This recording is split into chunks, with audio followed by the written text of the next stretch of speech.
ಶ್ರೀ ಗುರುಭ್ಯೋ ನಮಃ. ಶ್ರೀಕೃಷ್ಣಾಯ ನಮಃ. ಎಲ್ಲರಿಗೂ ನಮಸ್ಕಾರ. ನಾವು ಪ್ರತಿನಿತ್ಯ ಮಾಡುವ ಸಾಲಗ್ರಾಮ ಪೂಜೆ ಮಾಡ್ತಾರಲ್ಲ, ಅವರು ಈ ದೇವರಿಗೆ ಷೋಡಶೋಪಚಾರ ಪೂಜೆ ಅಂತ ಹೇಳಿ, ಈ ಷೋಡಶ ಉಪಚಾರಗಳಲ್ಲಿ ವಸ್ತ್ರಂ ಸಮರ್ಪಯಾಮಿ, ಉಪವಸ್ತ್ರಂ ಸಮರ್ಪಯಾಮಿ ಹಾಗೆ ಅಂತ ಸಾಲಗ್ರಾಮ ಪೂಜೆ ಮಾಡುವ ಸಂದರ್ಭದಲ್ಲಿ ಬರೀ 2 ಉದ್ದರಣಿ ನೀರು ಮಾಡ್ತಾರೆ, ಬಿಡ್ತಾವೆ. ಇಲ್ಲ 2 ತುಳಸಿ ದಳವನ್ನು ಸಮರ್ಪಣೆ ಮಾಡ್ತಾರೆ ದೇವರಿಗೆ.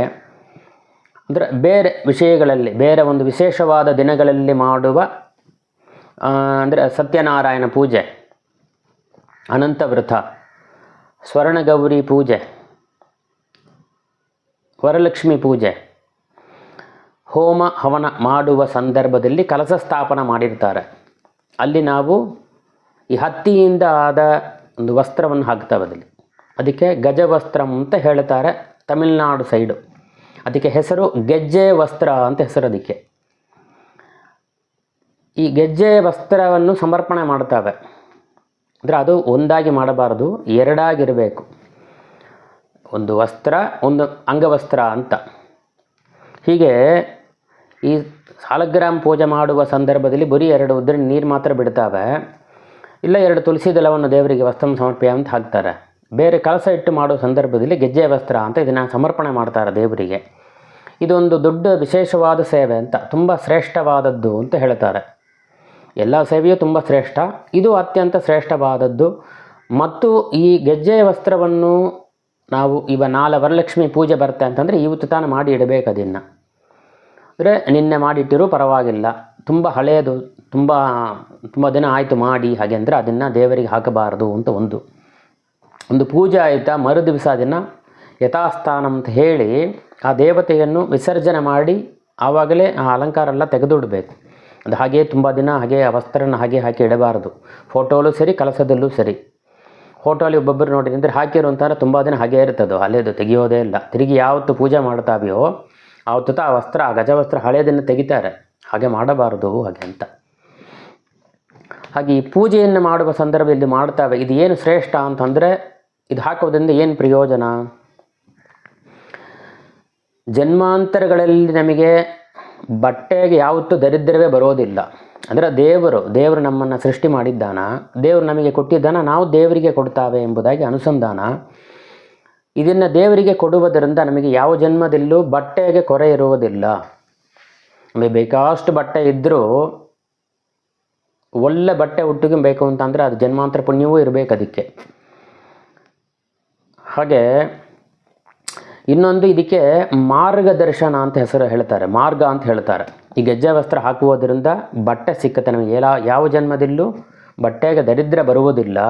ಹಾಗೂ ಇದು ಮಾರ್ಗದರ್ಶನ ಅಂತ. ಮತ್ತು ಸಂಸ್ಕಾರ ಅಂದರೆ ಮೋಕ್ಷಕ್ಕೆ ಹೋಗೋದಕ್ಕೆ ಮಾರ್ಗದರ್ಶನವಾಗಿ ಈ ಪೂಜೆಯನ್ನು ಮಾಡಬೇಕು ಅಂತ ಹೇಳ್ತಾರೆ. ಇದು ಸಂಸ್ಕಾರವೂ ಆಗುತ್ತೆ. ಹಾಗೆ ಯಾವ ಕಾರಣದಿಂದಲೂ ಏನೇ ಕಾರಣ ಇದ್ದರೂ ಈ ಒಂದು ವಸ್ತ್ರವನ್ನು ಹಾಕಬಾರದು ಅಂತ. ಗಜ್ಜೆ ವಸ್ತ್ರ ಅಂದರೆ 2 ಮಡಿಸಿ ಹಾಕಿರ್ಬೇಕು. ಅದನ್ನು ಒಂದು ವಸ್ತ್ರವಾಗಿ ಹಾಕಬಾರದು. ಅಂದರೆ ವಸ್ತ್ರ ಉಪವಸ್ತ್ರ ಅಂತ, ಉತ್ತರೀಯಕ್ಕಾಗಿ 2 ಅಂತ ಅಷ್ಟೇ. ಮತ್ತು ದೇವರಿಗೆ ಇದು 2 ಹಾಕಬೇಕು. ಅದೇ ಹೊತ್ತು ನಾವು ಒಬ್ಬರಿಗೆ ಓದಿಸಿ ಕೊಡ್ತಾವೆ, ಇಲ್ಲ ವಸ್ತ್ರ ದಾನ ಮಾಡ್ತಾವೆ.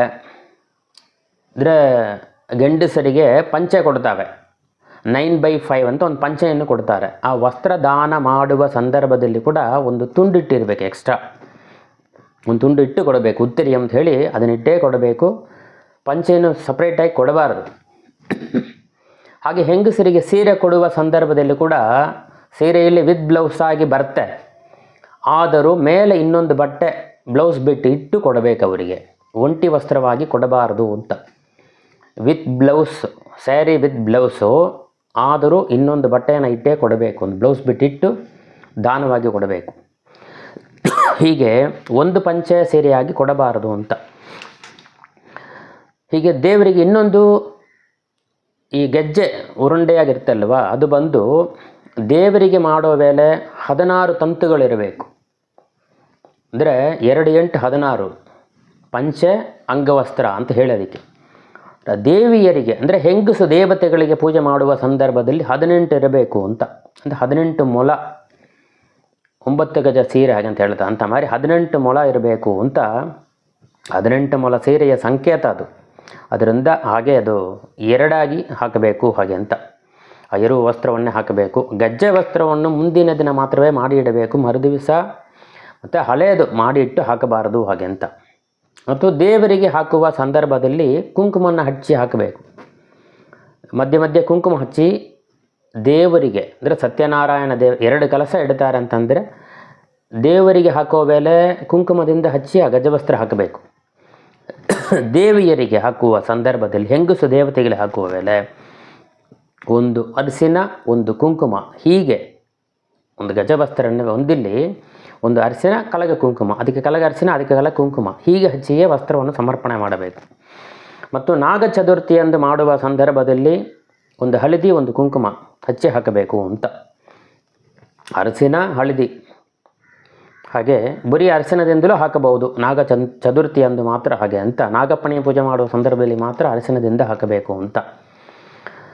ಹಳದಿ ಹಚ್ಚಿರೂ ಪರವಾಗಿಲ್ಲ, ಅರಿಶಿನ ಹಚ್ಚಿರಬೇಕು. ಅಂದರೆ ದೇವರಿಗೆ, ಸತ್ಯನಾರಾಯಣ ದೇವರ ಕಲಸಕ್ಕೆ 2 ಕಲಸ ಇಡೋ ಸಂದರ್ಭಗಳಲ್ಲಿ ಗಂಡು ದೇವರಿಗೆ ಹಾಕುವ ವೇಳೆ ಕುಂಕುಮ, ಹೆಂಗಸು ದೇವರಿಗೆ ಒಂದು ಕುಂಕುಮ, ಒಂದು ಅರಿಶಿನ, ಹೀಗೆ ವಸ್ತ್ರವನ್ನು ಮಾಡಿ ಹಾಕಬೇಕು ಹಾಗೆ ಅಂತ. ಈ ಗಜ ವಸ್ತ್ರದ ಮಹತ್ವ ಇದು. ಚಿಕ್ಕದಾಗಿ ನಮಗೆ ಎಲ್ಲೋ ಓದಿದ ಒಂದು ಚಿಕ್ಕ ವಿಷಯವನ್ನು ಇಲ್ಲಿ ಹೇಳಿದ್ದಾನೆ. ನೀವು ಈ ಸೇವೆಯನ್ನು ಮಾಡುವ ಸಂದರ್ಭದಲ್ಲಿ ಇದನ್ನು ತೆಲಕೊಂಡು ಅದನ್ನು ಮಾಡಬಹುದು. ಗಜವಸ್ತ್ರ ಸಿಕ್ಕಲ್ಲ ಅಂತಂಬ ಪಕ್ಷದಲ್ಲಿ ಜನಿವಾರವನ್ನು ಕಲಸಕ್ಕೆ ಹಾಕಬಹುದು. ವಸ್ತ್ರ ಅದು ಒಂದು ವಸ್ತ್ರವೇ, ಅದು ಉಪವೀತಂ, ಯಜ್ಞ ಉಪವೀತಂ, ಮತ್ತು ವಸ್ತ್ರಕ್ಕೆ ಬದಲಾಗಿ ಅದನ್ನು ಹಾಕಬಹುದು ಹಾಗೆ ಅಂತ ಒಂದು. ಇನ್ನೊಂದು, ಇದು ಬಂದು ಸಿಲ ಜನಗಳು ನೋಡಿರಿ ಅಂತಂದರೆ ಇದು ನಂಬುದು ಈ ಮಠ, ಅದರಿಂದ ನಾವು ಇದು ಹಚ್ಚಬೇಕು ಹಾಗೆ ಅಂತ ಹೇಳ್ತಾರೆ. ಈ ಗಜೆ ವಸ್ತ್ರ ಹಾಕುವ, ಈ ಕುಂಕುಮ ಅರ್ಚನ ಇದನ್ನು ಹಚ್ಚಿ ಹಾಕುವುದಕ್ಕೂ ಗಜೆ ವಸ್ತ್ರಕ್ಕೂ ಬೇರೆ ಮಠಗಳಿಗೆಲ್ಲ ಯಾವ ಸಂಬಂಧವೂ ಇಲ್ಲ. ಇದು ದೇವರಿಗೆ ಮಾಡುವಂಥದ್ದು, ದೇವಿಯರಿಗೆ ಮಾಡುವುದು, ನಾಗಪ್ಪನಿಗೆ ಮಾಡೋದು, ಈ 3 ವಿಷಯ ಹೊರತು ಮಠಕ್ಕೂ ಈ ಗೆಜ್ಜೆ ವಸ್ತ್ರಕ್ಕೆ ಯಾವ ಸಂಬಂಧವೂ ಇಲ್ಲ. ಹಾಗೆ ನನಗೆ ತಿಳಿದ ಈ ಚಿಕ್ಕ ವಿಷಯನ ಹೇಳಿದ್ದಾನೆ. ಇದು ನಿಮಗೆ ಹಿಡಿದ್ರೆ ನೀವು ಶೇರ್ ಮಾಡಿರಿ, ಕಮೆಂಟ್ ಮಾಡಿ. ಇನ್ನೂ ವಿಷಯಗಳು ಹೆಚ್ಚು ಬೇಕಂತಂದರೆ ನೀವು ಕಮೆಂಟ್ ಮಾಡಿ ನೋಡ್ತೀರಿ ಅಂತ ನನಗೆ ತಿಳಿದರೆ ತಾನೇ ಇನ್ನೂ ಅದನ್ನು ನಾವು ಇಂಟ್ರೆಸ್ಟಾಗಿ ಹೇಳೋಕ್ಕೆ ಇಂಟ್ರೆಸ್ಟ್ ಬರುತ್ತೆ. ಇಲ್ಲ ಅಂತಂದರೆ ಏನಾಗುತ್ತೆ, ಅದು ಇಂಟ್ರೆಸ್ಟ್ ಕಮ್ಮಿ ಆಗುತ್ತೆ. ಆದ ಕಾರಣ ನೋಡಿರಿ, ಶೇರ್ ಮಾಡಿರಿ, ಲೈಕ್ ಮಾಡಿರಿ. ನಿಮಗೆ ತಿಳಿದ ಜನಗಳು ಯಾರಿದ್ದಾರೆ ಎಲ್ಲರಿಗೂ ಇದನ್ನು ಕೊಟ್ಟು ಕಳಿಸಿರಿ. ಇದನ್ನು ಒಂದು ಚಿಕ್ಕ ವಿಷಯನೂ ತಿಳಿದು ಮಾಡಿ ಅಂತಂದರೆ ಅದು ಬೇರೆ. ಏನೋ ಎಲ್ಲರೂ ಮಾಡ್ತಾಯಿದ್ದರು, ನಾವು ಮಾಡ್ತಾವೆ ಹಾಗೆ ಅಂತ ಅಂಬುವಂಥ ವಿಷಯಗಳು ಬೇರೆ. ಶ್ರೀಕೃಷ್ಣ.